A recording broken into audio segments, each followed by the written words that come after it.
It's the country boy. I get up before the rooster, put on my camo, load up my bow and my rifle and stock the ammo. I'm a bullet with the bullet, but I'm lethal with the arrow. Always down for the hunt, dove turkey and big bucks. Hit the woods and get fitted up. Mossy y'all call across my fit, don't be surprised, we do this too. I get up before the sun with my 30 at 6. Hard body on, I ain't worried about the kick. We do this too. Welcome back, y'all. It's another edition of the We Do This Too Outdoors podcast. And as always, we are presented to you in partnership with brands that we feel represent the very best of the outdoor industry. So before we get started, we'd like to give a special shout out to Moultrie Products, Ullers Archery, Threads Custom Bowstrings, G5 Outdoors, Blackburn Apparel Company, Deer Pimp Scents and Lures, Vision Clothing, Bluebird Waterfowl Company, Angry Chicken Outdoors, Alps Outdoors, and last but certainly not least, a special shout out to the good folks over at Briley's for leaving a legacy of shooting innovation. Whether you need new cameras to elevate the scouting experience, new arrows, or anything for your archery setups, clothing, scent, or whatever it may be, as a supporter of the podcast, you can use promo code WDTT-PROMO. That's WDTT-PROMO for 15% off anything on the website at UllersArchery.com. Some exclusions may apply. With that being said, let's dive into another episode of the We Do This Too Outdoors podcast with your host, Mr. Courtney Williamson. What's up, guys? Welcome to another edition of the We Do This Too Outdoors podcast. I'm your host, Courtney Williamson. I've got a super special guest today on, Mr. the Dark Willie Nelson, the CEO of BlackFowl. How you doing, brother? I'm doing. Just happy to be here. Long time coming, man. Absolutely, man. It's been a long time coming. I've been trying to get this brother on for a couple weeks now. You know, he's been out hunting. He's been out grinding. He's out doing it big right now. So, man, just introduce yourself, man, and let us know where you're from. I'm from Central Florida, born and raised in Florida. I mean, I've been around the world twice with some military days, but I'm proud to claim Florida. I live in Georgia right now, but I know where my heart is. Central Florida, that's me. Heard that, yeah. Well, first off, thank you for your service. What branch of the military were you in? I was in the Army. In the Army, yeah. Yes, sir. That's what's up, man. Yeah, I got a very near and dear to my heart. Anybody in the military, I've got family members in there. My best friend's currently in right now. So special shout out to you, man. Appreciate your service. Yep. So the name, the Dark Willie Nelson, I found you on Instagram. How did this name come about? Man, I don't know if I can tell you all that now. I don't know if we can get there, but I'll just say that's me. That's me. You see, I got it on my vest, Willie Nelson. I rock it with pride. We'll say that. Just know I got it and it stuck with me. So that's where we at. That's where we at. All right. That's what's up. So your company, BlackFowl, man, explain where that name came from and kind of explain to the listeners what y'all do. So BlackFowl came about, started to just mess around in the boat, different duck hunts. My buddy Brent would always call me BlackFowl. He says because I'm one of the first Black people that he actually shared waterfowl hunting experiences with. And, he just called me BlackFowl, and we just laughed about it for a couple of years. And then one day I had a logo made up, and then I just let it sit for a couple of years. And then finally one day I was like, you know what, we need to start doing something. And then start moving from there, dealing with, couple of my buddies and family members, just start putting stuff together. And here we are today. I like to tell people my main focus is everybody having good hunts, fun, safe, and expanding the outdoors. But my thing is, anybody can tell I like kids. So I like to take kids hunting that don't have the opportunity to hunt. it's a lot of kids in the urban areas that really don't have the opportunity.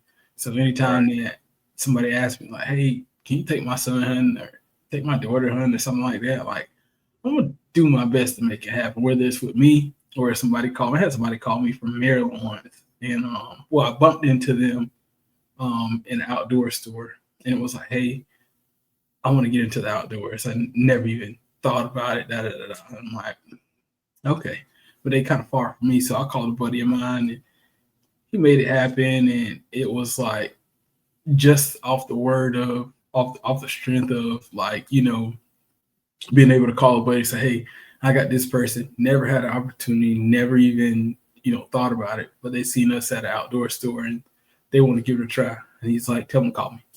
And it happened like that, so I just like expand the outdoors to people that didn't have the opportunity to do such, and just let them know, it's okay. It's okay to do this. You don't have to be 30 years into it. You don't have to be, my dad, my granddad, my great granddad. Like you don't have to.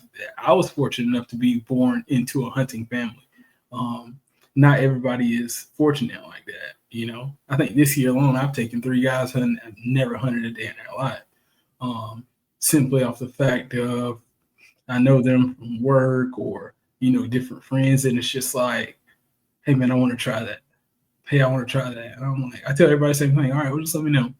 And a lot of people take that with a grain of salt, like, all right, okay, because they've heard it before. But I mean, when I tell you just let me know, if you let me know ahead of time or you're gonna be in town or something like that, we're gonna go to the bushes. We're gonna go to the bushes, like, and I can't promise you that my hunting camps are like top of the line because I don't got like no high fence and all that crazy stuff. Got 2 or 3 hunting camps that I got rights to and members of the club, and I mean, I bring my guest passes on people that I don't really even know. They come to me, I talk to them for a while, and they just really want the opportunity. I say, all right, well, come on, let's go. And in that time, I took a guy to the woods last year. I may have known that dude on social media for, at the time, maybe like 4 or 5 months. And it was more so just in passing, but just so happened that somebody he knew somebody that I knew, and then they mentioned him to me, and I'm like, I think I follow that dude. And then I reach out to him, this and that, and he's like, man, when next time you go to the woods? I'm like, Friday. I was like, well, come on. And I took it with a grain of salt. Like, he was just like, oh, okay. And then he's like, all right, I'm coming. I'm like, okay. First time we ever met, I put him on a deer stand. He kills a 9-point with a drop time. It's like, you know what I mean? And I think he had killed like 1 or 2 days before, but it was just like the fact of like, and then he told me, he was like, man, a lot of people always say like, man, I'll get you in the woods. I'll take you. He's like, you're the first person I ever met that like really stood on that. And I'm like, if you want to make the trip, I'm going to be there anyway. So like, let's figure it out. So I'm all about expanding outdoors, whether you don't hunt it once or twice, or you ain't never hunted before, or, somebody you used to know, they used to hunt, however it got to you. If you trying it, I'm with it. Let's go. Come on. I'm all for it. That's what's up, man. Yeah, my eventual goal with my brand is to kind of do the same thing that you're doing, man. I want to take some kids hunting. I want to take some at-risk youth in some of these bigger cities, just teach them something different to keep them out of trouble. That might be just the one thing to keep them out of jail or out of the graveyard. You know what I'm saying? Yeah. So that's real big with me. I haven't been able to hunt much this year because, as I told you, I had a little injury at work. I've been off for about a month now, so it's killing me not to be in the woods. But I've had a lot of people ask me, he's like, hey man, will you take me hunting for my first time? I said, if you're serious, I'll be there. You just give me a date. Like, let me know. Yeah, I might be a little far from you here in Kentucky, but if you really want to, get serious and want to do this, give me a time, give me a date, I'll be there. So that's what I tell everybody. If you're willing to make the trip, I'm gonna make it happen. If you're willing to make the trip to Florida, Georgia, Alabama, wherever you're gonna catch me at, if you're willing to make the trip, I got room for you. That's what's up. That's right, man. So you said you grew up in a hunting family. You want to expand on that a little bit? What got you into it? Your dad, your grandfather? My granddaddy. So my granddaddy and all his brothers and his dad, they've been hunting, since way before me. But it's just a fact of I think I went on my first hunt at 4, and I tell people, my claim that I stand on is besides the 2 years that I was on deployment in the military, in my whole life, I've missed opening day of deer season 4 times. And that's literally I'll say not my whole life, since I was 4. I missed opening day 4 times. I started toting the gun when I was 10. And it's just not something that it better be real important. It better be real important. You think I'm gonna do it over hunting season. Or opening day rather. But it's just, growing up as a kid, it was always we spent so much time in the summer in the woods. And then come winter, we spent weekend after weekend in the woods because, we're fortunate enough now that hunting now is a sport. And of course, we eat anything we kill. But as a kid, a lot of times as a kid, we were hunting for food. You know what I mean? So at the time, it was like, and granted, I was fortunate. My granddad had a great job and all that. But at the same time, most of our meat, my granddad, he was a big fan of actually getting it from the outdoors. And I'm not, because, by no means I'm going to say, get on here and say, oh, we was less fortunate, because we weren't. But my granddad, that's how he grew up.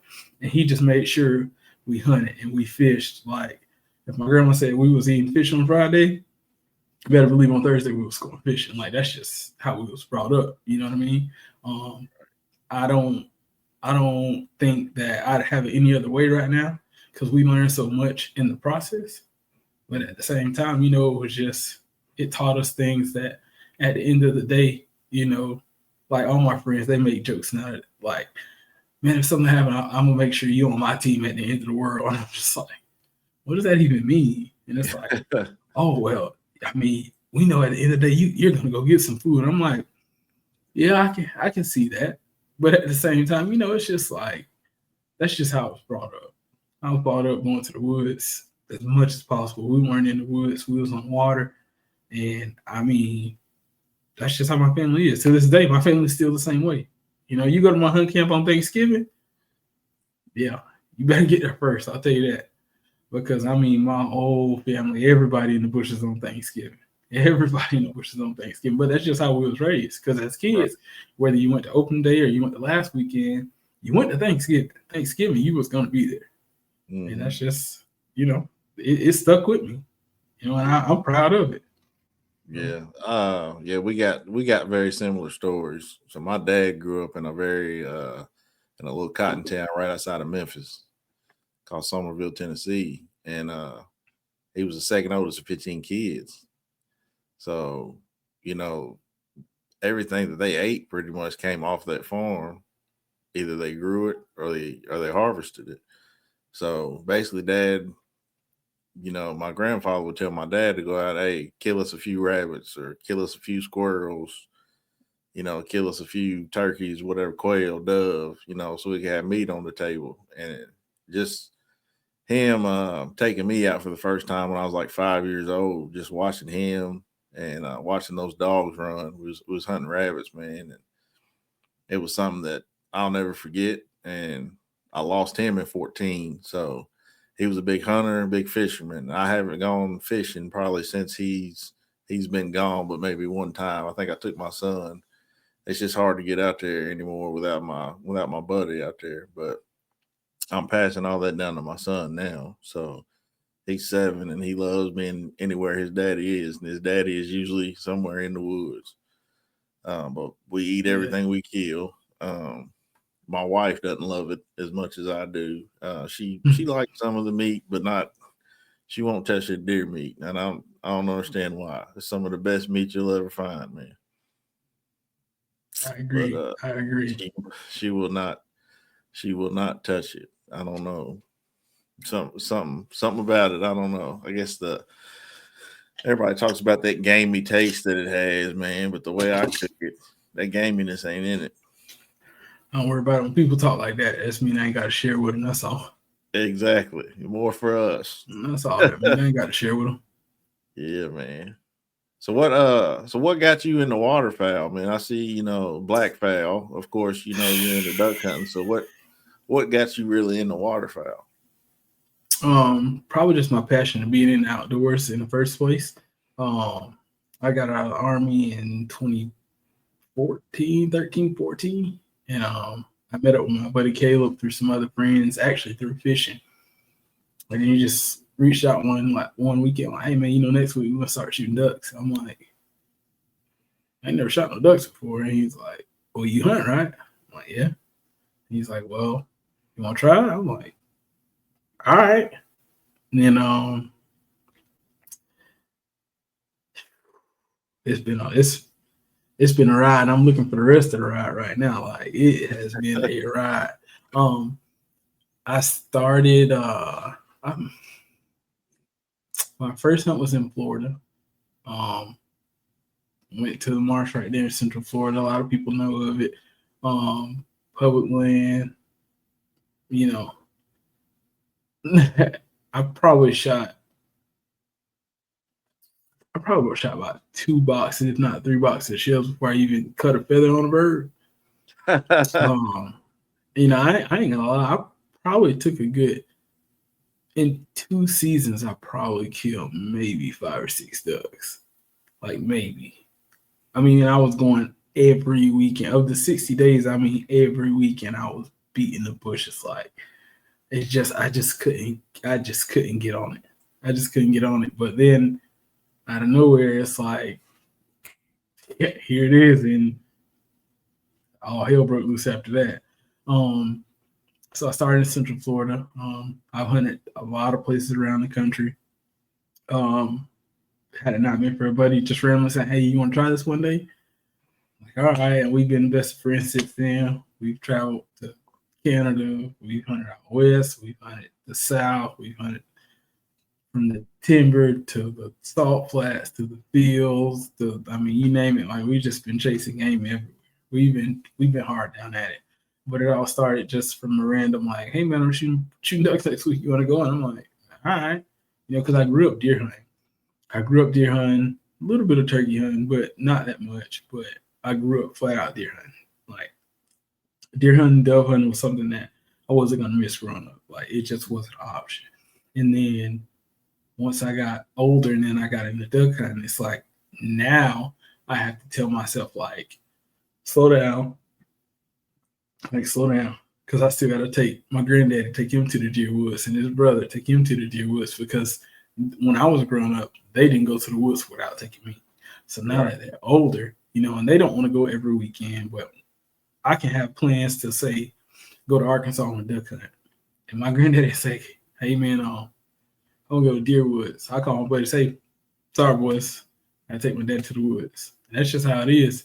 Now he's got to the point, because obviously he's retired. He done got to the point where he want to go to the woods on like Tuesday, Wednesday, Thursday, so he'll miss church on Sunday. And I'm like, Daddy, like, I can't just take off work whenever you, you know what I mean? So we make it happen. But yeah, man, this duck hunting got me beat down bad.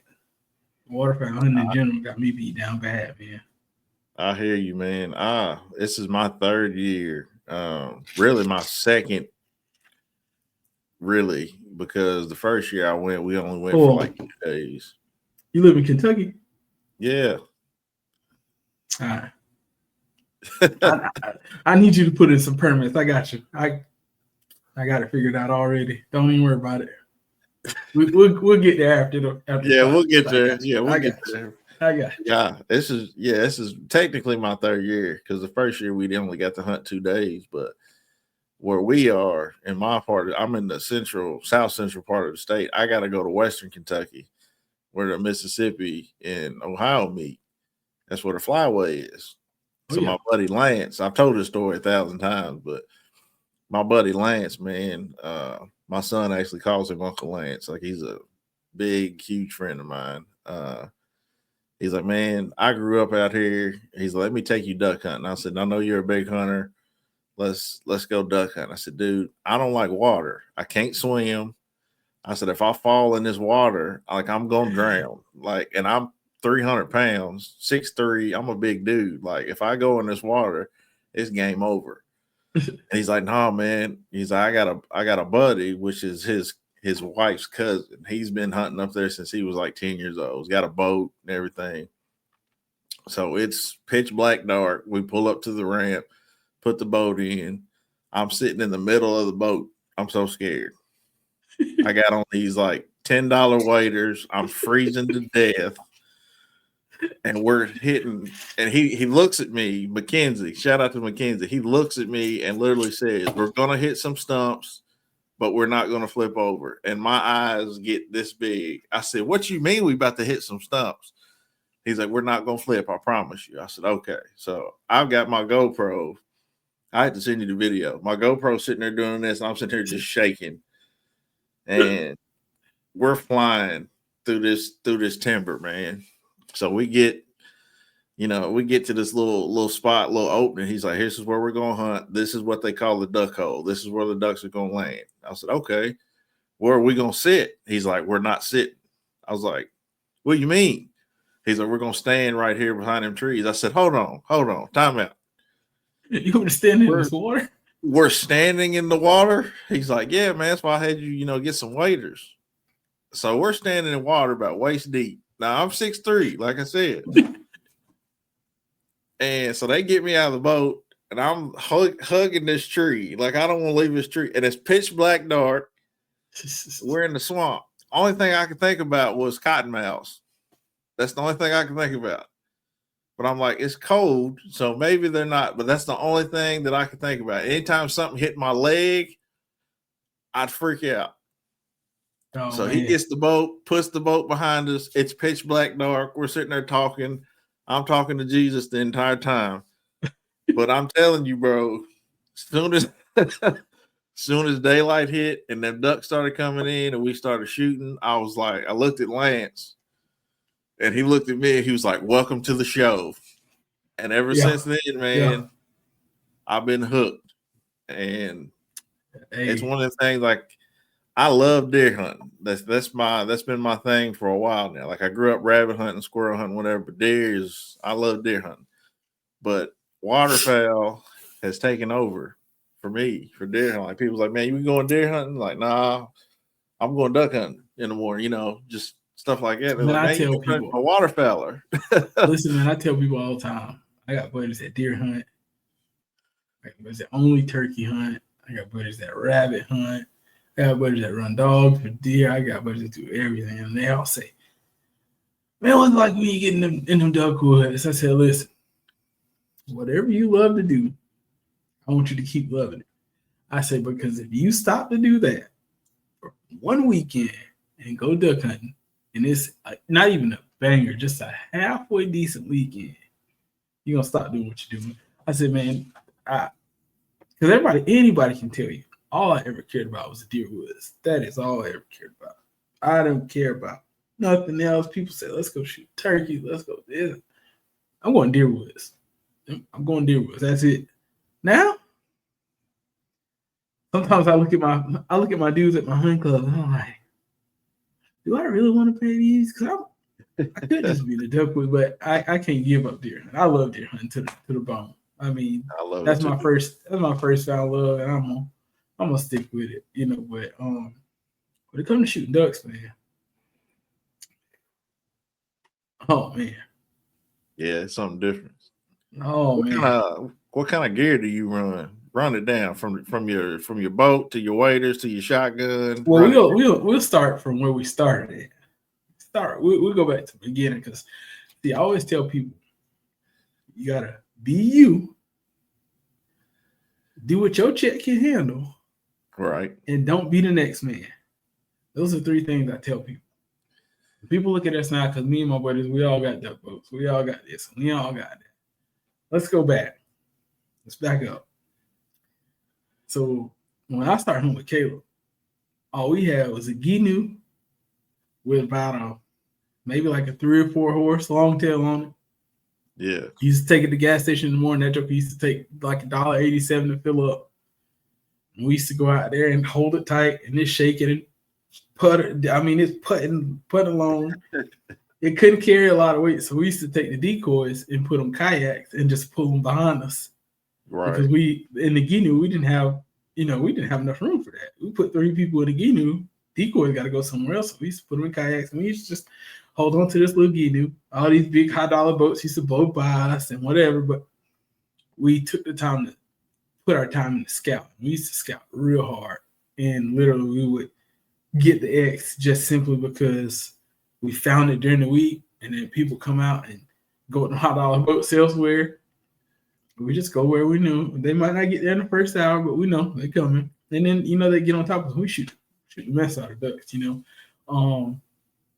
So, yeah, we started, I think, the first gun I used to shoot was my granddad's neighbor bought it from a flea market. I used to shoot a Mossberg 560 or 580 or something like that. Yeah. Hold on. Let me stop you there. All right.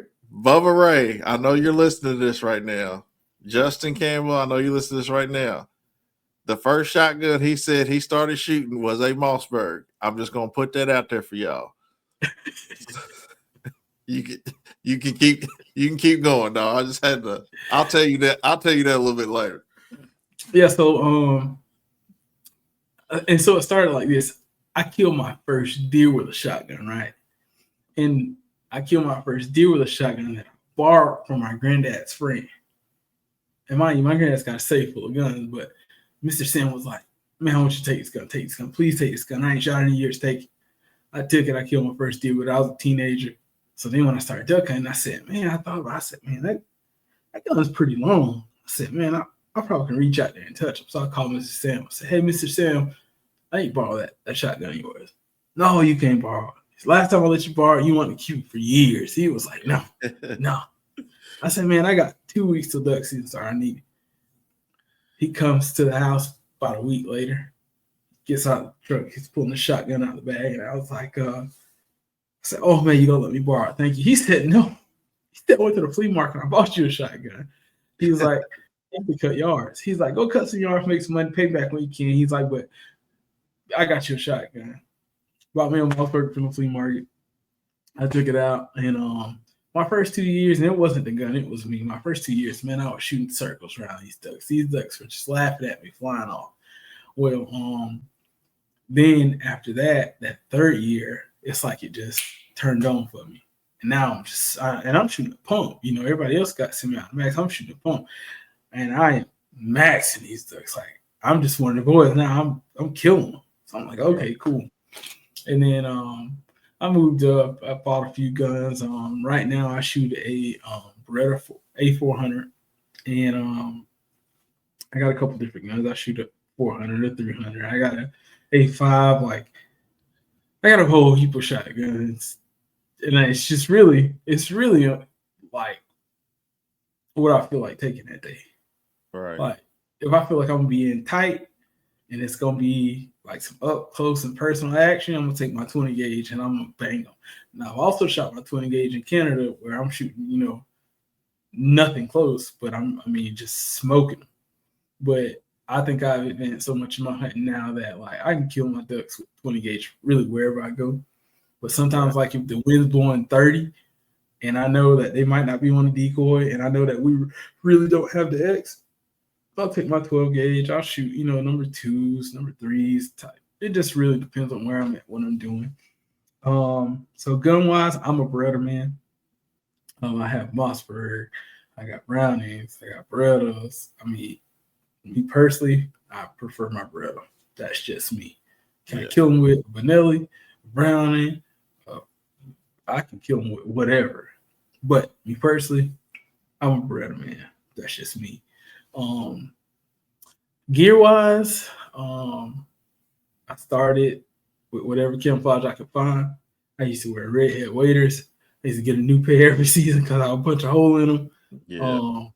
I've been through all that. Now I wear Sika waders. I I still have the very first gen sickle waders. I know they come out with 2 or 3 different versions and colors, and this I still got the first ones they made. They work. I have no issues with them. I rock out with them. Camo, I predominantly wear all Sika. I wear all Sika duck hunting, and it's not the hype. I was wearing Sika before it was cool. You know what I mean? Now it's a fad. Yeah, it's a fad now. It's a fad. You see people in the mall with a Sika hoodie on, camouflage down. I'm like, bro, you're in the mall. Right. You're in the mall, bro. But to each his own. I do wear Sika now, and I'll tell you why. I was on a hunt in Louisiana back when I used to only own redhead. I used to have redhead everything. I stepped in a motor trail going to get a bird. Stepped in the motor trail, went down in the water. I got soaking wet. It was 29 degrees and the wind was blowing 29. So the wind chill, I think that day was around like 18 degrees. It was cold. Filled up my waders, wet my jacket and my underclothes up under it. Like I'm freezing. We ain't been there for 30 minutes. I look at Caleb and say, hey man, you gotta take me back to camp. He said, hey man, we just got here. I said, I said, I don't care about none of that. I gotta go right now. And the guys on the boat kind of look around like, man, we gotta figure something out. So the guys, they pieced me up some clothes. Somebody gave me a t-shirt. Somebody gave me a hoodie. And then Caleb said, look at my dry compartment. He said, I have a Sika shell in there. I said, okay, cool. The shell's got that wind stopper in it. A lot of people don't understand. A lot of the Sika pieces have what they call a wind stopper. It stops all the wind. No wind gets through it. And I don't care what you're hunting and where you're from, you know the wind is what cuts you. Right. So Absolutely. I had a tank top on, I had a hoodie on, and I had that shell on. That's all I had on. And no wind was getting on me. I was not cold. And I was able to finish the hunt. And I told myself that day, and I still have those, I've seen those pictures.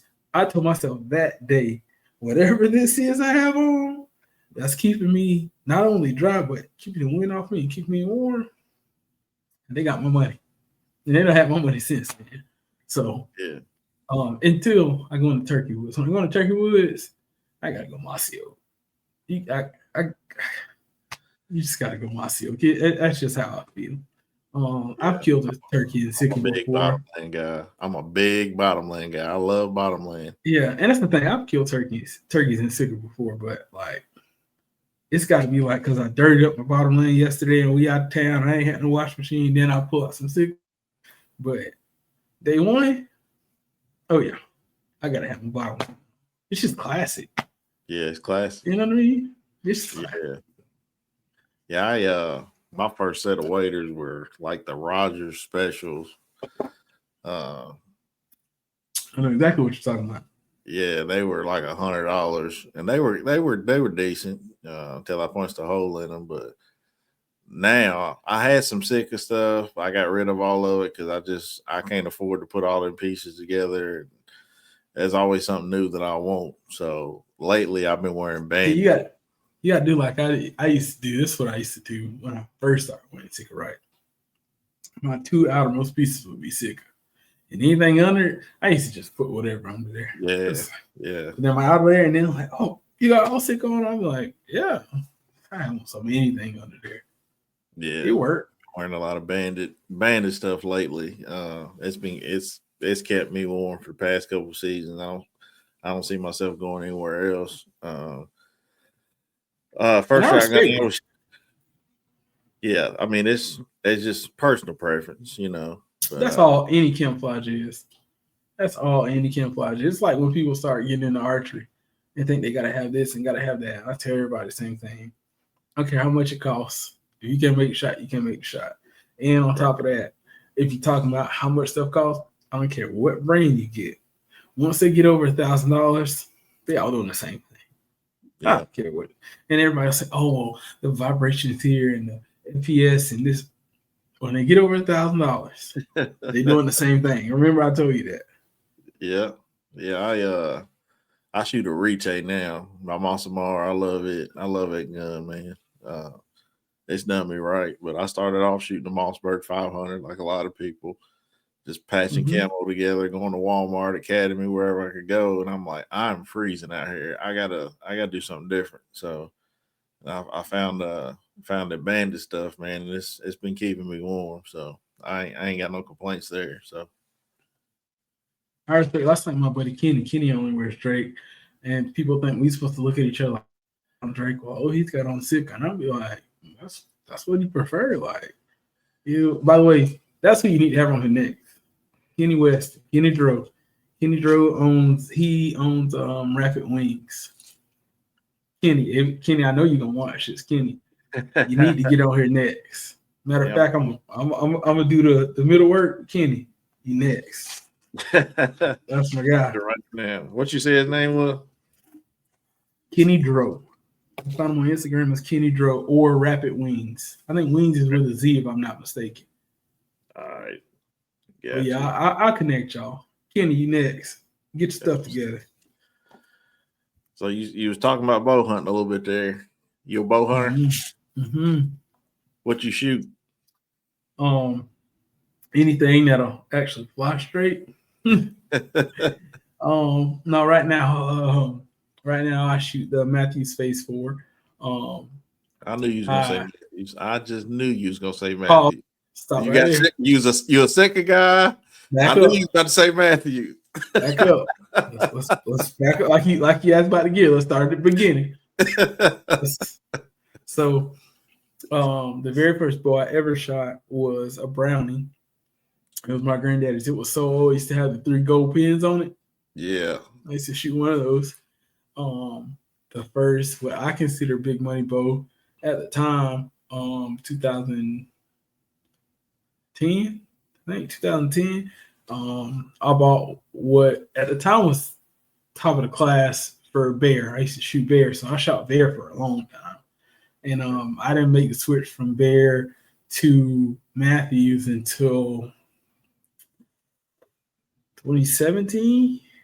And it's only because I shot a buddy of mine, Matthews, and I ain't gonna lie, it was like night and day, you know. Mm-hmm. And I was like, well, and I was also the guy that, you shoot a Matthews. Oh, you shoot a Matthews. I was that guy. Yeah, and then I was that guy. And then my buddy G, Garland shoot Matthews. He shoots a monster in his Z7. But see, he's the type that Garland is the type that if it is working, he is not changing it. I don't care what comes out. I don't care about none of that. G shoots a monster. He's not changing it. It's about a 2012, 13 model, but he hammers the deer with it. He is lethal with it. Ain't changing it. His backup is a Z7. You know, they ain't made Z7 in a minute. Yeah. Listen, them the only 2 bows he's taking. But I used to be like, oh, you got to have your Matthews. Man, I used to talk a little junk, whatever. And then my buddy Caleb, he shot Matthews, and I'm like, y'all, whatever, until I start shooting. And I'm like, okay. And I was successful. I've killed from pigs to alligators to all kinds of stuff with my bear. Like I was good with it. I was fine with it. And then I started shooting Matthews, and I'm like, okay, I might can do this. But I will say, I'm not the guy. I'm not going to get a new Matthews every November when they drop. It's not happening. They're expensive, man. They keep getting more and more expensive. They're expensive. Well, I give you a quick play though, right? For all my Georgia boys out there, you're in the state of Georgia. It's a little small town called Cuthbert, Georgia. There's a really nice archery shop in the back of a gas station. I think it's called Fast Bait or Top Bait. That's what it is. Top Bait. Go meet your guy, Jason Vincent. Jason Vincent in Top Bait is one of the only people. He does trade-ins. And here's the play, right? I don't care what you got. Jason he's gonna do everything he can to give you top dollar for whatever you got. And you can trade it for anything in there. So the only reason that I can go Matthews to Matthews now is because he takes my old one, he examines it, he gives me top dollar for it, and I get a trade-in value for a new one. That don't happen. I can tell you right now, you can hunt archery in a lot of states. You're not finding many places that's taking trade-ins. No. Jason Vincent, Top Bait, Cuthbert, Georgia. I sent you there. Remember that. So, was that in South Georgia? It is in like central West Georgia. Because it's right towards the Alabama line. But Cuthbert, Georgia, top 8. When you get there, if you look it up, it's gonna look like a gas station. It is a gas station actually, but in the back they sell a lot of guns and bows, and they actually blow your mind. But that's the only reason I go Matthews to Matthews, because he give me a big trading value on it. So Yeah. yeah, That's what's up. Yeah. I used to trade bows all the time. I started off, had a Bowtech Old Glory. I kept breaking limbs on the Bowtech. So I went into an archery shop, Russellville, Kentucky, which is right outside of Bowling Green, where I went to college. Shout out WKU. Matthews had just came out with the V3. And I love bright bowstrings. Like, I don't know what it is. I like the bright green, the bright orange. He had one on the shelf. I said, I want to shoot that one. And he said, I want to shoot that one. Not what it is. I want to shoot that one. Yeah, I said, I want to shoot that one. Okay. Said, have you ever shot a Matthews before? I said, no, sir. I never shot one. So went in the back, and I'm just letting them rip. And I said, I want this bow. So I ended up coming out of there with that bow. And ever since then, I've had nothing but problems out of Matthews. I had a V3X I had problems with. I had a Phase 4 I had problems with. And then I was shooting 3D archery at the time. So I had their TRX 38 or 36. I think I had 36. And then I had a TRX 8, which is the big bow, the 40 actual. Cam issues, man. And so I went to PSE for a little bit. I'll buy you another case. That's what it is. I'll buy you another case. You rubbing it in there, but go ahead. So now went to PSE for a little bit, but now with Prime, I love my Prime bows. Like I got shoulder problems, and those primes, they just, for me personally, this is all personal preference. I'm not dogging Matthews or nothing like that. But that Prime, it just shoots smooth to me, and their draw cycle is butter. You know, that's why I'm sticking with Prime. I love their customer service. I love G5, as you know, you see back here. They're just good people. I'm a G5 man. I'm gonna tell you right now, I'm a G5 man. I was gifted. I was gifted. I won't say which one. I was gifted some broadheads a week ago. And I gave them away. My buddy, he looks at them. He's like, "They brand new. They're not open." He's like, "You sure you don't want them?" I'm positive. He said, "Why?" I shoot G5.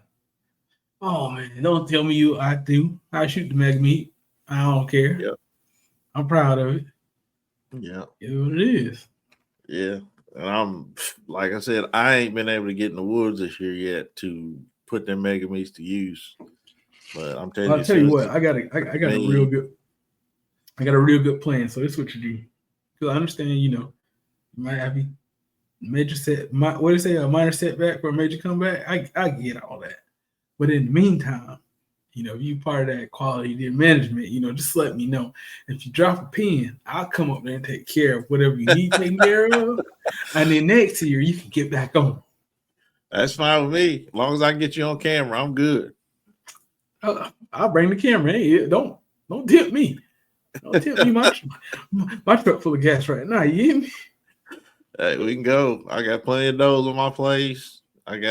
We need to do some dough management. So I'm definitely down with that. Okay. Yeah, just drop it pin, be on your way. So yeah. you in Atlanta? Yeah, I live just outside of Atlanta, not far. So you ain't nothing but about 4.5, maybe 5 hours from me. You ain't too far, brother. That's why when you said Kentucky, I'm with it. I got some place I need to take you in Kentucky. Where's it at? I tell you, I got some place. Yeah. I got some place I need to take you in Kentucky. All right. Didn't know if you want to drop that. Want to drop that plug on here? Right? In the woods next to the creek. That's where you find me at. I hear you. That's what's up. Yeah. So, man, being a African American in this outdoor industry, man, some people want to share, some people don't. Have you received any flack anywhere you've been hunting wise? Absolutely. For you being absolutely one of the only African Americans out there? Absolutely.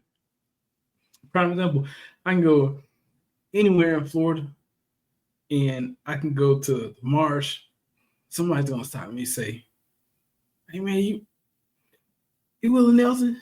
You Dark Willie Nelson?" And it's not because you know me, because if you go to the duck marsh in Florida, you run into a black man.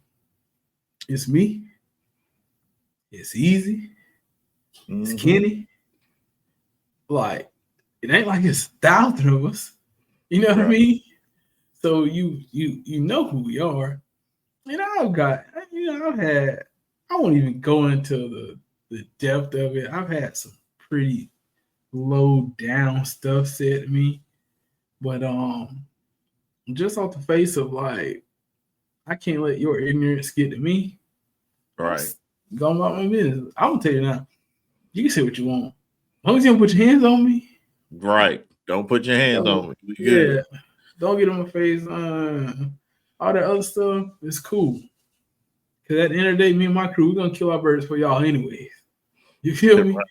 So I don't really like, it ain't no pressure. Like, I've had some things. I'll tell you what. As an African American, the first incident I ever had, me personally, I never forget. I was 7 years old. 7 years old. Me and my granddaddy was on our property in Georgia, going to our stand, minding our own business. Walking through the woods, I never forget. I was walking in front of my granddad. He grabbed me by the shoulder. He stopped me. He said, "Hey, hold on right here." He turned me around. He said, "Hey, we're probably about to see somebody." He said, "Just stay close." I'm 7 years old, so I'm like, all right. We keep walking. At the time, I don't know what's going on. But what it was is, as we were walking, my granddad was smelling marijuana. And he know ain't nobody supposed to be out there. Right. Here's, sure as it comes, we walk up and there's a guy. He's sitting on the hood of this truck. It's 5:30 in the morning, And dude's like, "Hey, man, what are y'all doing out here? Y'all ain't supposed to be out here." My granddad just looks at him. He looks down at me.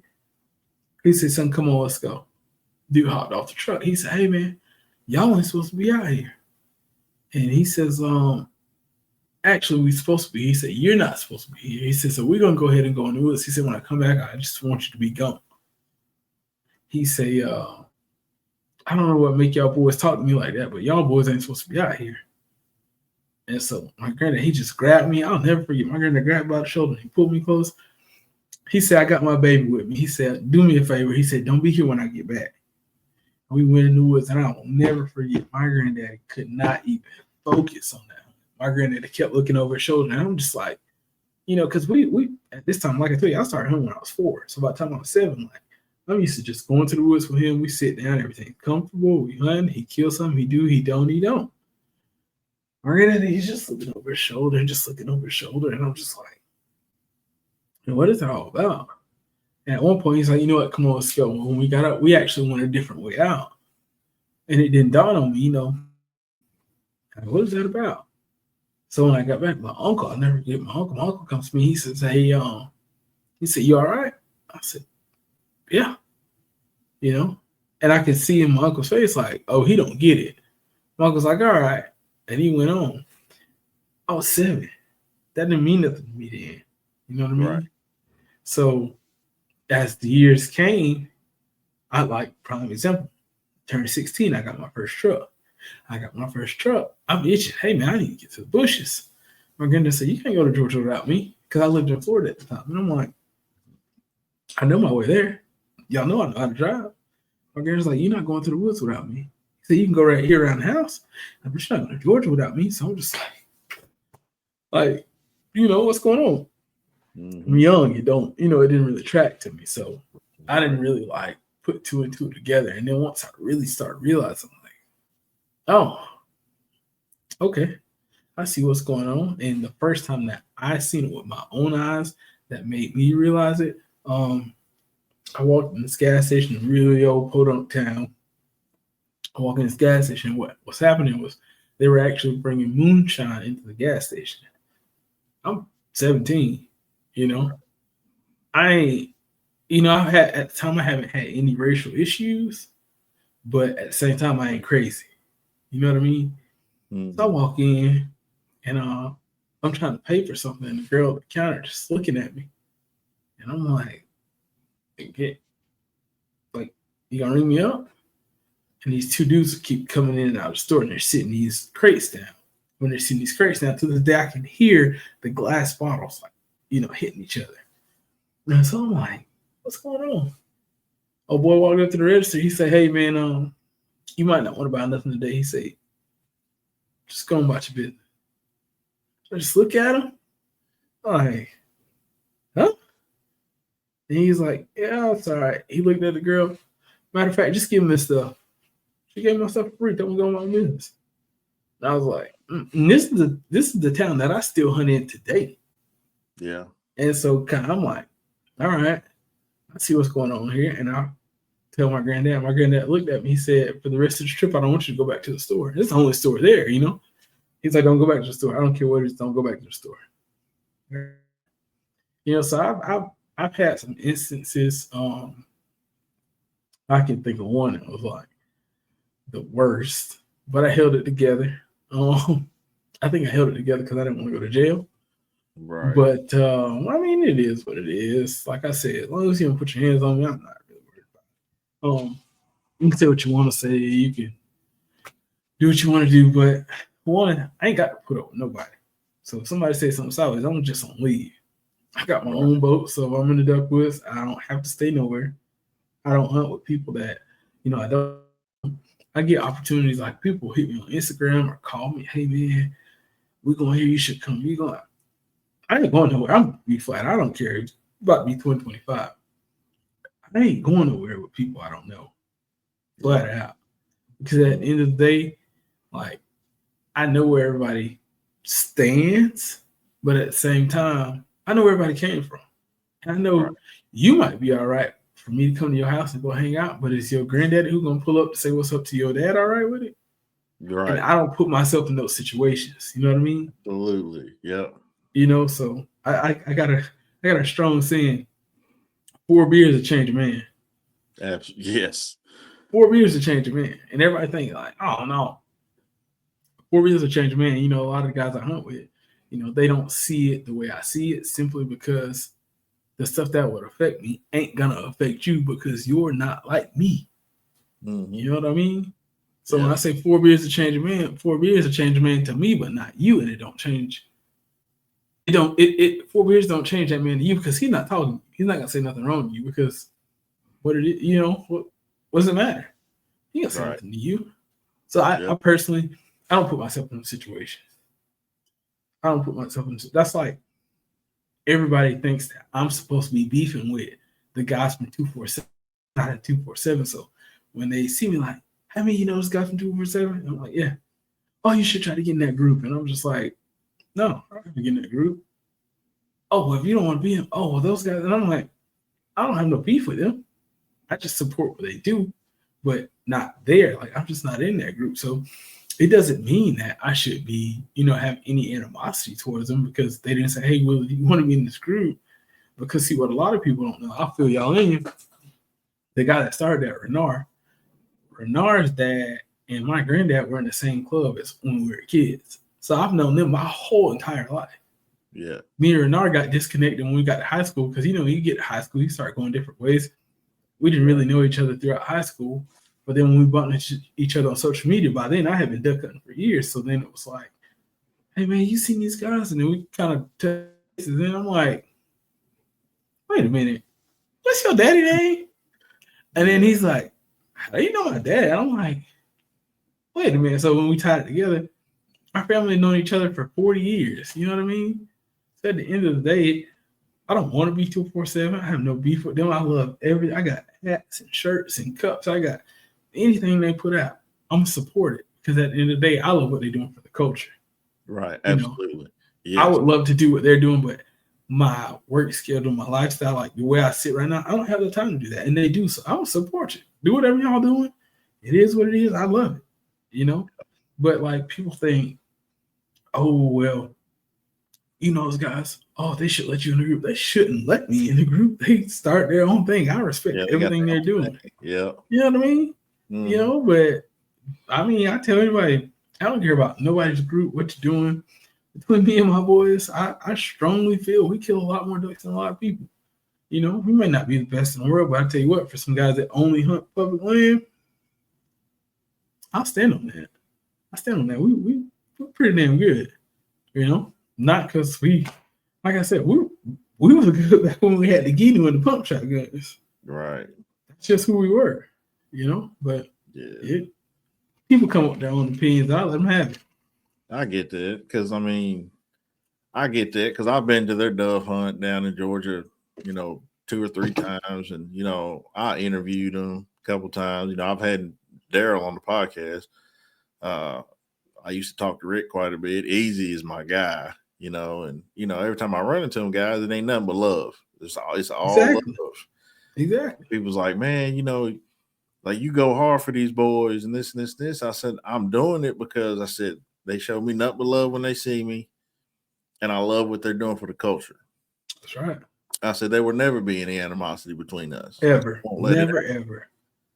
And I love what they're doing for the culture. I love that duck. When you see that duck, you know exactly who it is. You know what it is. You know what it is. So why would I have beef with somebody, for one, who looks like me, doing the same thing as me? I'm gonna uplift them as much as I can and give them. It ain't but so many of us, right? Like we gotta support each other, man. It ain't but so many of us. So I mean, like I tell everybody, it ain't many black hunters on social media that I don't know, and if I don't know when I meet them, I'm gonna know them by tomorrow. And everybody gets the same level of respect till you give me a reason not to give it to you.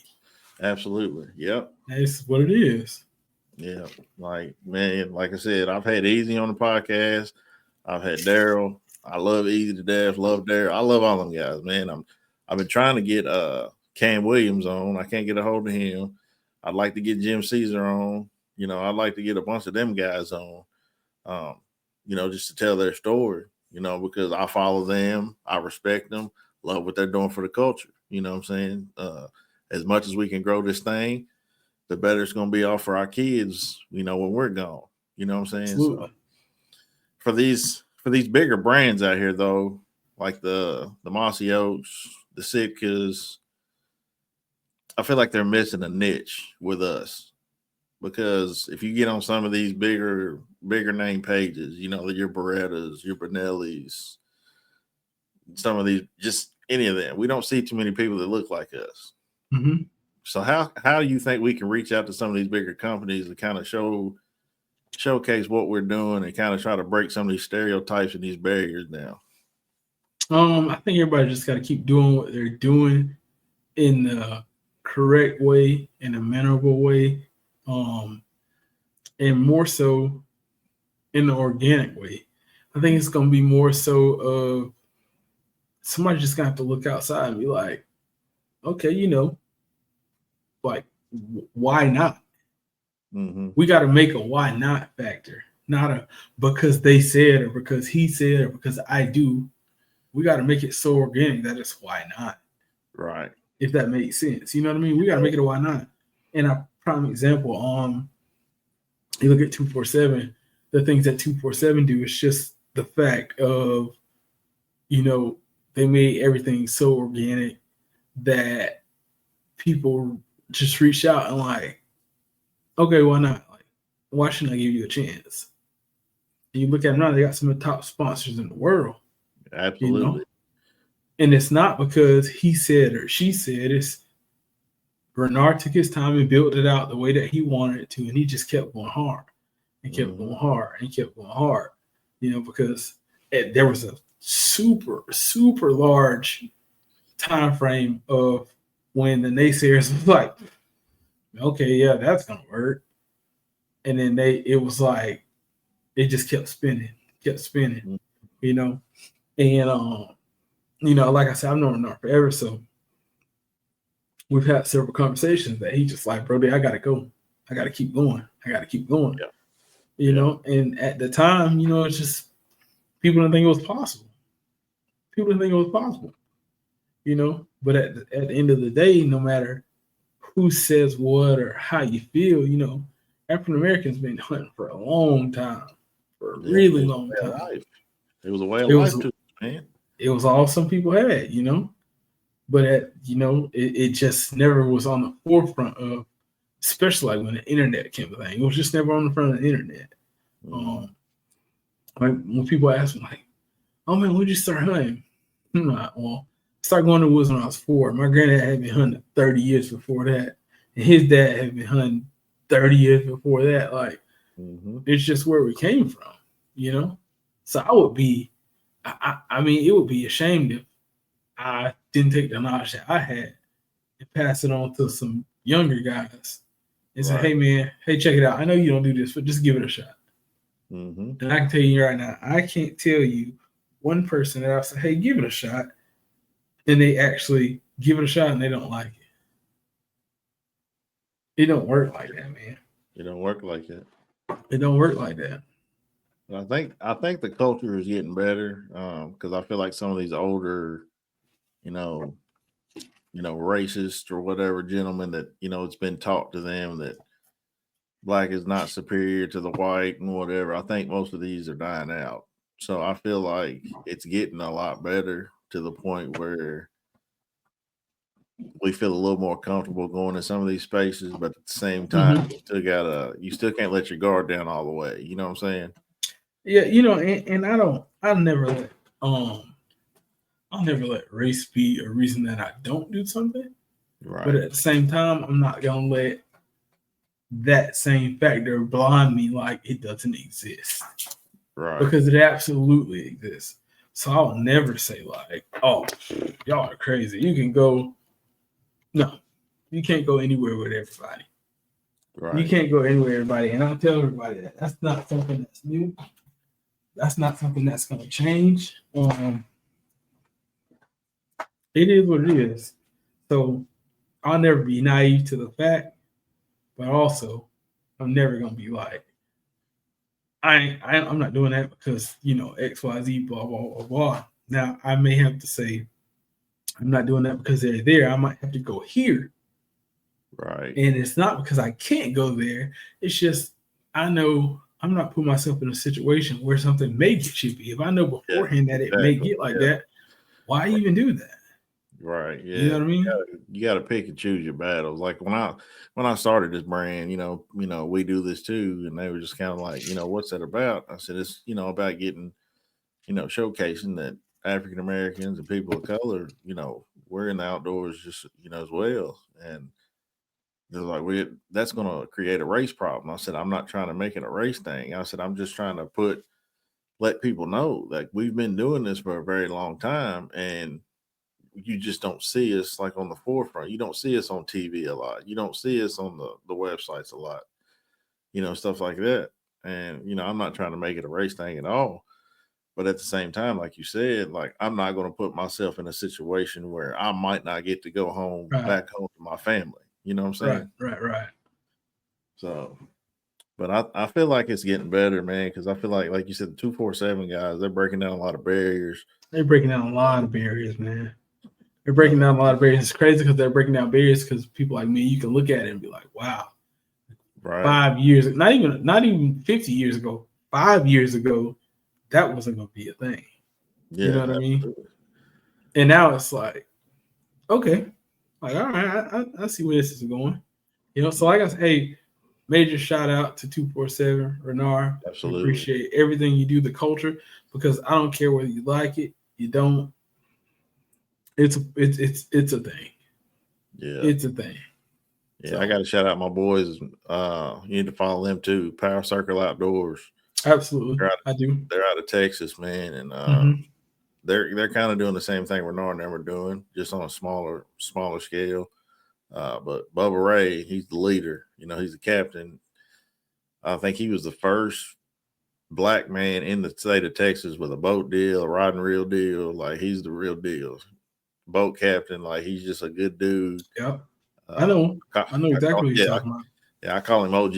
I talk to him about it every day. Like he's like second dad to me now, man. But he's got some stories about him growing up and grinding in the outdoors. I think he's 60, 65 now, 63, 60, something like that. So he's got some stories, man. But I feel like, man, it's getting better, and I hope for the sake of, my son, when he gets older and gets my age or a little older, it'll be better for him. So I agree. It will be. The way things change now, 10, 15 years from now, it's all gonna be one. We'll be all right. yeah, that's what's up, man. But all right, man. I ask everybody this question. So if you could go anywhere and hunt for anything, where you going and what you hunting?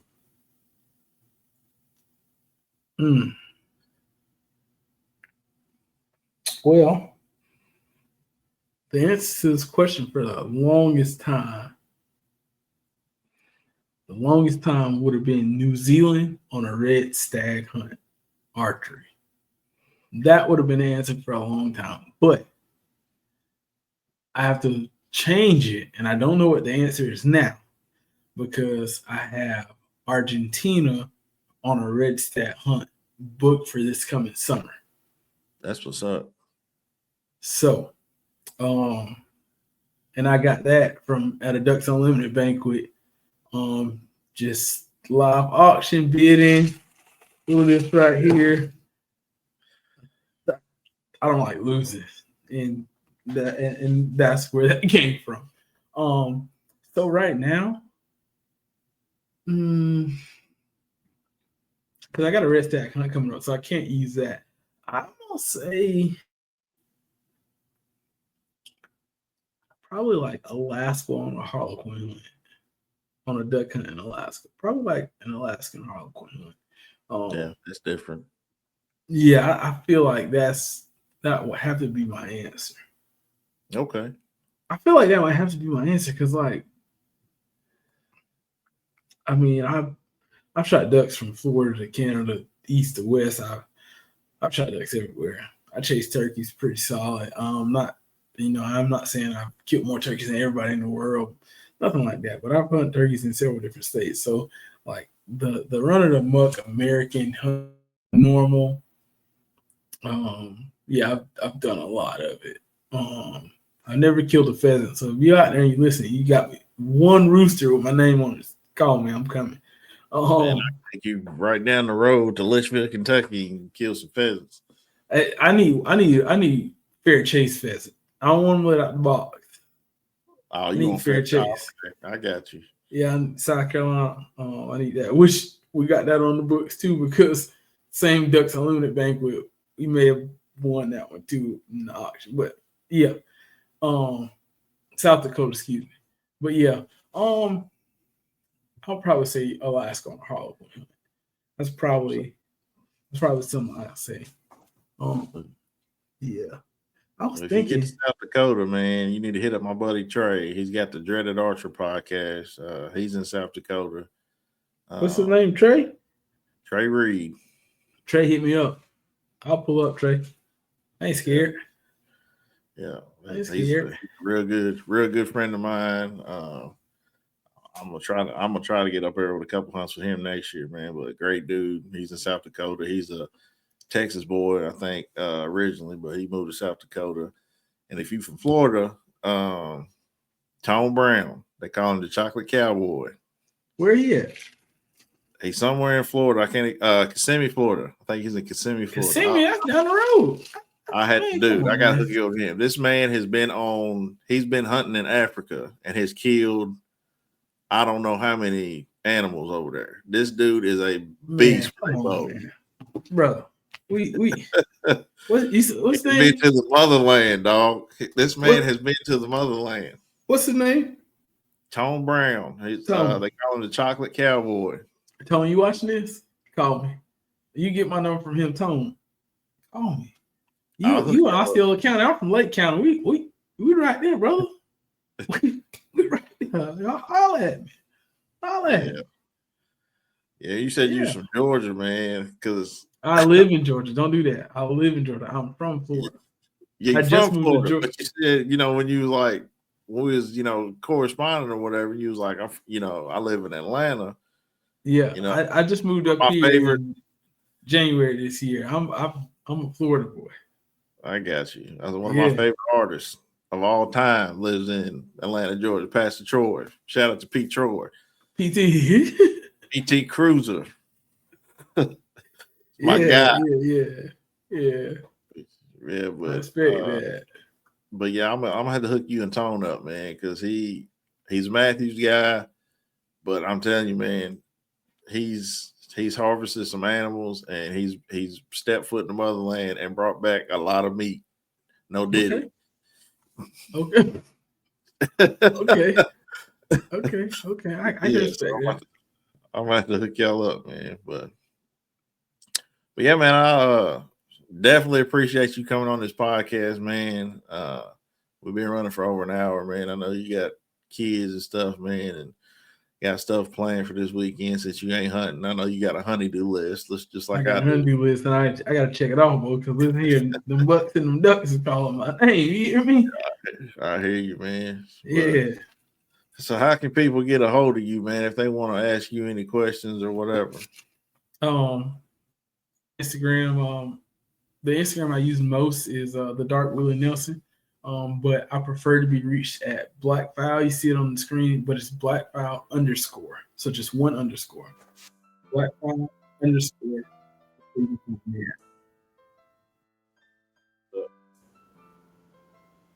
Yeah, man.